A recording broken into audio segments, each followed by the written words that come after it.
All right, welcome back. You might as well call it a part two, because that In Touch be right on point. I would read Jesus every day, learning to wait. The Lord said to my Lord, sit in the place of honor at my right hand until I humble your enemies. Acts chapter 2, verse 34 through 35. When I was a young pastor, an older minister told me, Jim, the hardest part of faith is waiting. And the hardest part of waiting is the last half hour. Abraham, although God had promised him a son, had to wait for that baby. Joseph got 2 dreams from the Lord, but boy did he have to wait, including in prison, before he saw his brothers bow down before him. Noah was told to build an ark because of a flood that would cover the earth, but he waited 100 years before the rain started falling. Even Jesus waits. In the first sermon of the Christian era, Peter quoted Psalm 110:1, indicating that Jesus had ascended to heaven and was now sitting at the Father's right hand, waiting for God to humble his enemies.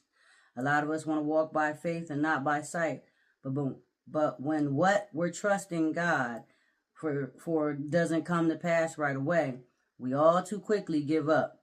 We need to learn to wait. I used to go to the supermarket at 11:30 at night just so I wouldn't have to wait in long lines. One night I loaded up my cart and headed for the only open register. But as I approached the checkout line, a lady who was buying one of everything in the store appeared out of nowhere and slid in front of me. There I was, waiting at close to midnight. We all tend to be impatient, but we can't be impatient with God. We need to trust the Lord and keep trusting him, even when the answer is long in coming. Back in the 70s, when our church meeting was in a YWCA auditorium, we discovered a big theater for sale on Flatbush Avenue. My father-in-law told me, look, that would be a great place for a church. I began to negotiate with the owner of the building, and we agreed on a price of $210,000. That was a lot of money back then. While we were still figuring out details, the theater chain that was in the building called me. Hey, Reverend, we hear you want to buy the theater. We've got 3 years left on the lease. How about $100,000 per year? I said, what are you talking about? Yeah, you don't know we have a lease? I was crushed. The deal was off for us.